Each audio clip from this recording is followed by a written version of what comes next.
परमेश्वरो धनम धान्यम मदम मधुपुत्रलाभम निरसंवत्सरम दीर्घमायु अभिदुजाम्बिका समेत अरुणाचलेश्वर स्वामी प्रसाद சற்று முன் முன்னாள் அமைச்சர் பொன்முடி அவர்கள் வீட்டில் ஐயர்களை வைத்து பிராமணர்களை வைத்து ஒரு பூஜை நடைபெற்றிருக்கு. முக்கியமாக பொன்முடி அவர்களுடைய பதவியெல்லாம் பறிக்கப்பட்டு ஒட்டுமொத்தமாக திமுகவிலிருந்து ஒதுக்கப்பட்டு பொன்முடி அவர்கள் தற்போது சட்டமன்ற உறுப்பினராக மட்டும்தான் தொடர்ந்து கொண்டிருக்காரு. திமுக கட்சியில் ஒரு அடிப்படை உறுப்பினர் போன்று இருக்காரு. இப்போ அவருக்கு எந்த பதவியுமே கிடையாது, எந்த ஒரு அமைச்சர் பதவியும் கிடையாது, கட்சியிலையும் பதவி கிடையாது. இந்த நிலையில் பிராமணர்கள் ஐயர்களை அழைத்து வந்து ஒரு பூஜை போட்டு தற்போது இணையதளத்தில் ஒரு வீடியோ வெளியாயிருக்கு. இவர் சமீபத்தில் என்ன வார்த்தை பேசினாரு அப்படிங்கிறது நம்ம எல்லாருக்குமே தெரியும்.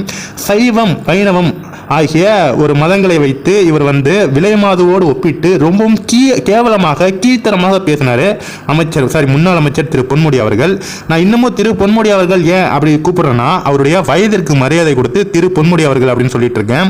முக்கியமா ஹிந்து மதத்தை எந்தெந்த வழிகளில் எல்லாம் கேவலப்படுத்த முடியுமோ அந்தந்த வழிகளில் நம்ம பொன்முடி அவர்கள் வந்து கேவலப்படுத்திருக்காரு. அது மட்டும் இல்லாமல் நம்ம தமிழ்நாட்டு மக்களையுமே கேவலப்படுத்தி ஓசி பஸ்ன்னு சொல்வது, அந்த விழுப்புரம் சுற்றியுள்ள மக்களை காணும் போது அங்க வரும் மக்களை வந்து கேவலப்படுத்துவது போன்று பேசுவது, அதாவது சும்மா ஓட்டு போட்டு காசு வேண்டியதான போட்டு அப்படிங்கிற மாதிரிலாம் பேசுவது, அப்புறம் நொட்டுவாங்க அப்படின்னு சொல்றது, இது போல பல கேவலமான வார்த்தைகளை சொல்லி மக்களை திட்டுவது, இது போன்று திமிர்த்தனமாக இருந்த முன்னாள் அமைச்சர் திரு பொன்முடி அவர்கள் தற்போது அடக்கமுடக்கமாக சுவாமி கும்பிட்டு கொண்டு ஐயர்களை வீட்டுக்கு வர வைத்து பூஜையெல்லாம் நடத்திருக்காரு. இப்பொழுது இந்த மாற்றத்திற்கான காரணம் என்ன? எலெக்ஷன் வருது அப்படிங்கிறதுக்காகவா, இல்லை உண்மையாலுமே பொன்முடி அவர்கள் தெரிந்து விட்டாரா?